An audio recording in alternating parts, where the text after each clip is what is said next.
우리는 유럽으로 넘어왔고요. 유럽 중에서도 그 로마가 동서로마로 이렇게 분열된 이후의 이야기를 시작했죠. 그래서 그 중에서도 서쪽부터 같이 얘기하기로 했는데, 이 서로마, 로마를 중심으로 한 서로마는 바로 얘네들의 이동으로 멸망하게 되는 이야기 기억하나요? 그래서 걔네들이 바로 게르만족이었죠.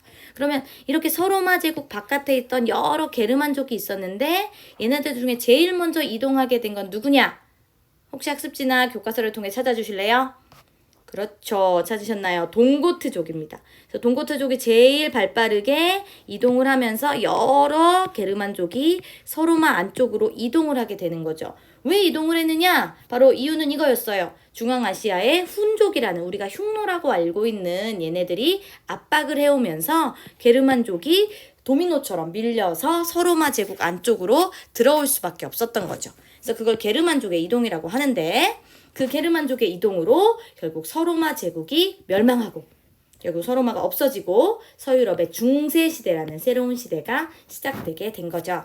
자, 그러면 서로마 제국이 멸망하면서 그 땅에 많은 게르만 왕국들, 바로 얘네가 다 게르만족들이고, 동고트족을 시작으로 여러 민족들이 이 서로마를 없애고 이제 왕국을 세웠는데요. 이 중에서 대부분의 나라는 금방 멸망한다고 했죠. 그런데 살아남은 하나의 나라, 오랫동안 성장할 수 있었던 나라는 바로 프랑크족이 세운 프랑크 왕국입니다. 비결이 뭐였나 했어요. 먼저 첫 번째는 원래 살던 땅에서 이동거리가 짧다. 그래서 자기들의 문화를 지키면서 안정적으로 내려올 수 있었다라는 거. 그다음 두 번째, 이 프랑크 왕국이 내려오면서 원래 이 땅에 있는 종교를 받아들이죠. 바로 크리스트교를 일찌감치 받아들이면서 이들과 잘 섞여서, 원래 살고 있었던 로마 사람들과 섞여서 잘 살 수 있게 된 거죠. 그래서 프랑크 왕국의 왕은 로마 교황과 이렇게 손을 잡고 이제 안정된 나라를 계속 이어가면서 성장할 수 있었어요. 그래서 우리는 기억해야 될 사람이 프랑크 왕국의 전성기, 가장 전성기를 이뤘던 카롤루스 대제죠. 그래서 카롤루스 대제는 먼저 첫 번째, 서로마 제국의 영토를 대부분 차지했다. 원래 프랑크 왕국은 여기 조그맣게 시작된 나라였지만 점점 확장을 해서 결국 서로마, 옛날 서로마 제국의 영토 대부분을, 이만큼을 차지했다라는 거. 그 다음에 두 번째는 그 지역에 크리스트교를 적극적으로 전파하면서 계속 그 교황과도 친하게 지내고 크리스트교를 퍼뜨리게 되죠. 그래서요, 프랑크 왕국의 이 카를로스 대제가 아예 정복을 자기가 해가지고 교황한테 선물을 하기도 했어요, 땅을. 그러니까 교황은 너무너무 이 카를로스 대제가 예뻐서 이것까지 했던 것 같은데, 바로 너에게, 카를로스야, 너에게 왕관을 주겠다. 그 왕관은 뭐냐? 바로 서로마 황제의 관이요. 서로마는 이미 멸망했지만 네가 그 서로마의 황제라는 타이틀을 가질 만하다라고 해서 서로마 황제의 관을 내리게 된 거죠. 그래서 카를로스 대제는 프랑크 왕국의 왕이자 서로마의 황제라는 타이틀까지 갖게 됐어요. 자, 그러면서 이 카를로스 대제 때 여러 가지 문화들이 융합돼서 새로운 문화가 만들어집니다. 바로 원래 프랑크 왕국, 카를로스 대제는 게르만족이죠. 그래서 원래 갖고 있었던 게르만 문화와 원래 이 땅에 있었던 문화, 로마 문화, 그리고 이들이 계속해서 받아들인 크리스트교까지 합쳐져서 이것을 오늘날의 서유럽 문화의 기틀이 마련됐다라고 얘기하는 거죠. 그래서 서유럽 문화는 이런 것들로 구성되어 있다. 그것을 카를로스 대제가 만든 거다 기억하시고요.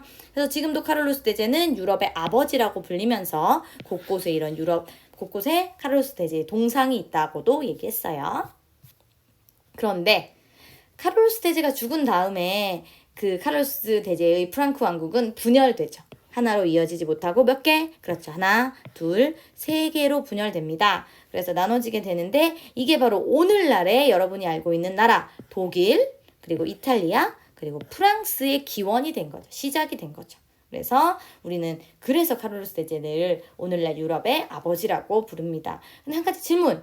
프랑크 왕국이 그 카를로스 대제가 서로마 황제라는 타이틀을 받았잖아요. 그럼 그 황제 타이틀은 나라가 세 개로 분열됐으니 어디로 갈까요? 예. 어디로 가느냐? 그죠? 동프랑크로 이어집니다. 그래서 나중에 동프랑크가 신성 로마 제국이라는 나라로 불리게 돼요. 그래서 그 동프랑크의 왕이 이제 황제라는 타이틀을 계속 갖고 이 동네에도 계속 황제가 있는 거다라고 생각하시면 돼요. 자, 그런데 이렇게 프랑크 왕국은 분열됐고, 게다가요, 이 시기에 또 이 동네를 위협하는 여러 민족들이 나타납니다. 먼저 위쪽에서 어마무시한 애들, 바이킹이라는 애들이 내려오는데요. 원래 바이킹은요, 노르만족이라고 불리는 요 북유럽 쪽에서 내려온 애들인데 어마무시한 애들입니다. 그래서 얘네가 이렇게 내려와가지고요. 근데 얘네가 이런 배를 타고 내려오거든요. 그래서 우리는 얘네를 바이킹이라고 불러요. 그래서 얘네들, 그 다음에 마자르족. 헝가리 쪽에서 동쪽에서 이렇게 오고요. 그 다음 위쪽에서는 여러분도 공부했던 이슬람 애들이 영토를 확장하고 종교를 확대하면서 얘네들이 또 유럽까지 이렇게 공격을 하게 되는 거죠. 그래서 뭐 여기저기서 이런 이민족의 침략이 계속되는 가운데 사람들은 너무 불안하겠죠. 안 그래도 나라가 분열됐는데 거기에 이런 이민족들의 침입, 이런 혼란 속에서 요 중세 서유럽의 사람들은 자기의 생명과 재산을 지키기 위해서 스스로 뭐가 될까요? 요런 사람. 바로 기사가 됩니다. 그래서 중세시대 기사가 나타나게 되는 거죠. 자, 그런데 이 기사들이요. 아무리 누가 침략을 했다고 해도 혼자 싸울 수는 없잖아요. 그러니까 더 강한 기사를 찾아가 그 밑으로 들어갑니다. 사반의 뭐 윤제가 기사가 된 거예요. 그런데 혼자 나가 싸울 수는 없으니까 바로 자기보다 더 강한 군사를 찾아가서 이렇게 무릎을 꿇고 충성을 맹세합니다. 요 그림 볼까요? 바로 이렇게 충성을 맹세하죠. 그러면 자기보다 강한 기사를 뭘로 섬기고? 주군, 바로 주인된 군주로 섬긴다는 거죠. 그래서 충성과 봉사를 맹세합니다. 바로 그러니까 이 사람이 주군이 되는 거죠. 그래서 주군은 이 아랫사람들로부터 충성을 맹세받는 거죠. 그럼 주군은 받기만 하느냐? 주군도 뭔가를 줘야죠. 뭘 줄까요? 주군은 그 기사에게, 충성을 맹세한 기사에게 땅을 줍니다. 이게 아주 중요하죠. 그래서 땅을 주고 너를 나의 신하로 봉하노라 그래요. 그래서 봉신, 바로 봉해진 신하. 그래서 봉신이라고 불립니다. 바로 이 밑에 있는 이 사람이 봉신이 되는 거죠. 그래서 주군과 봉신의 관계가 맺어졌죠. 주군은 충성을 받고 그 대신 땅을 주는 그런 관계, 바로 이런 관계를 주종 관계라고 합니다. 주인과 종의 관계죠. 주군과 봉신은 주종 관계. 그래서 이거 보시면 충성을 맹세받고 땅을 주는 이런 관계죠. 그러면 그게 이 사람은 어떻게 땅이 났을까요? 그죠? 자기보다 더 높은 누군가에게 땅을 받았겠죠. 그럼 계속 위로 올라가다 보면 제일 꼭대기에 누가 있느냐? 그렇죠. 왕이 있겠죠. 그래서 왕이 누군가에게 땅을 주고 그걸 제후라고 하는데 또 제후들이 또 그 밑에 기사들에게 땅을 주고 충성을 받고 이렇게. 여러분 이거 어디서 많이 본 것 같지 않나요? 맞아요. 이거 중국에서 주나라 공부할 때 봉건제라고 하는 제도였죠. 그래서 바로 요 제도도 중세 서유럽의 봉건제도라고 부릅니다. 그래서 요 봉건제. 그런데 중국은요. 사실 그 주고받는 사람이 핏줄이었거든요. 주로 친척, 혈연관계였어요. 그런데 중세 서유럽은 달라요. 뭐냐? 바로 계약을 맺은 관계입니다. 원래는 남남인데 계약을 맺고 이렇게 주군과 봉신이 된 거죠. 근데 쌍무적 계약 관계, 이게 무슨 뜻이냐면 쌍방이 의무를 갖는 거예요. 그래서 쌍무.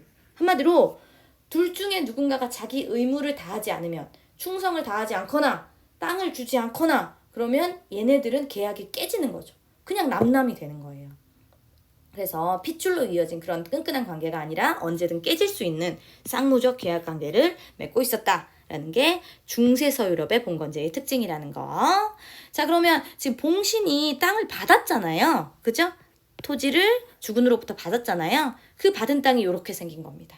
그래서 봉신이 주군으로부터 받은 봉토, 이걸 우리는 장원이라고 불러요. 그래서 장원에는 굉장히 넓죠. 많은 것들이 있는데 바로 그런 봉신이 이 땅을 받았으니까 이 땅의 주인이죠. 그래서 봉신이 이 땅의 주인, 영주님이라고 불립니다. 그러니까 봉신이 영주가 되는 거예요.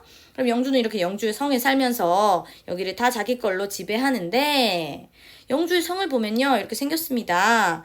그런데 이 영주가요. 자기 장원에서는 완전 왕처럼 굴어요. 그래서 세금도 거두고 재판도 하고 그러면서 모든 걸 다 하는 그런 거죠. 그러면 근데 이 땅은 사실 주군으로부터 받은 땅이잖아요. 그러면 주군이 이 땅에 간섭을 할 수 있느냐? 주군이 이래라 저래라 할 수 없느냐? 없습니다. 주군도 내 장원에 간섭할 수 없어. 그러죠? 그래서 이 장원에서는 이 땅을 받은 봉신, 영주가 짱인 거죠. 그래서 영주가 모든 것을 할 수 있는 시대. 그래서 이 중세 서유럽은요. 영주의 힘이 굉장히 강했고 그러다 보니까 왕도 다 땅을 줬잖아요. 제후들에게. 그러니까 왕도 위에서 뭐라고 터치할 수가 없는 거죠. 각각의 영주들이 그 장원을 지배하고 있으니까. 그래서 왕의 권력은 약했다. 그래서 이 지도 보세요. 여기 보면 중세 서유럽은 이렇게 알록달록한데 장원으로 나눠져 있는 거죠. 그리고 그 각각의 장원은 영주가 지배를 하는 거죠. 그러다 보니까 영주의 힘이 강했고 왕은 전체 전국에 영향을 미칠 수 없었다라는 거. 바로 이런 나라를 뭐라고 부르냐면요. 중앙 집권의 반대죠. 권력이 왕에게, 중앙에게 집중된 게 아니라 바로 지방에 각각 권력이 분산된, 이렇게 각각의 지방으로 다 권력이 분산된 지방 분권 사회였다라는 걸 기억해 주시면 되겠습니다. 자, 그러면 이렇게 장원에서요, 이런 시설들이 있어요. 교회도 있고 방앗간도 있는데 여기 경작지. 그럼 이 경작지는 누가 농사 지을까요? 영주가 지을까요? 영주는 기사잖아요. 기사니까 나가서 싸워야죠. 경작지는 바로 이 땅에서 영주의 지배를 받으면서 농사 짓는 농민. 그런데 중세시대는 농민을 농노라고 부릅니다. 이 농노가 농사 지어요. 그런데 이 경작지가 두 개거든요. 영주가 가진 땅과 농노가 가진 땅이 있어요. 그럼 농노는 이 두 개 중에 뭘 농사 지을까요? 둘 다 농사 지어야죠. 그런데 특히 영주의 땅에서 더 열심히 일해야 하죠. 그래서 여기 보면 농노는 진짜 불쌍한 존재입니다. 영주의 땅에서 일해줘야 되고요. 하루에 일주일에 이틀에서 4일은 영주 땅에서 일해줘야 돼요. 그 다음에 영주의 가축을 길러야 되고요. 영주에게 세금도 내야 되고요. 그 다음에 영주에게 아까 방앗간 같은 거 여러 사용료 내야 되고요. 그 다음 잘못하면 영주에게 재판도 받습니다. 그래서 모든 것이 영주에게 속해 있는 그런 존재인 거죠. 그러면 나 영주 마음에 안 들어. 우리 영주 마음에 안 들으면 다른 장원으로 옮길 수 있을까요? 없습니다. 영원히 그 장원에 속한 그런 존재인 거죠. 그런데 그렇다고 농노가 노예인 건 아닙니다. 왜냐? 바로 자유롭게 결혼을 할 수 있고요. 그 다음에 집, 아까 농노의 집이 있었거든요. 그래서 집과 약간의 재산을 가질 수 있어요. 그래서 완전 노예는 아니다. 그래서 농노가 약간 농민과 노예의 중간쯤 되는 그런 존재라고 생각하시면 되겠죠. 자, 그래서 서유럽의 봉건제를 보시면 먼저 얘네들 왕과 제후, 그다음 제후와 기사는 충성을 받고 땅을 주는, 얘네들은 주종 관계죠. 그리고 얘네들은 다 땅을 받기 때문에 어딘가 장원의 영주가 됩니다. 그죠? 그리고 그 밑에 농노들을 지배하면서 그 장원을 운영해 나가는, 이게 바로 서유럽 봉건제라는 거. 그래서 이것을 여러분은 잘 기억해 두시면 되겠습니다.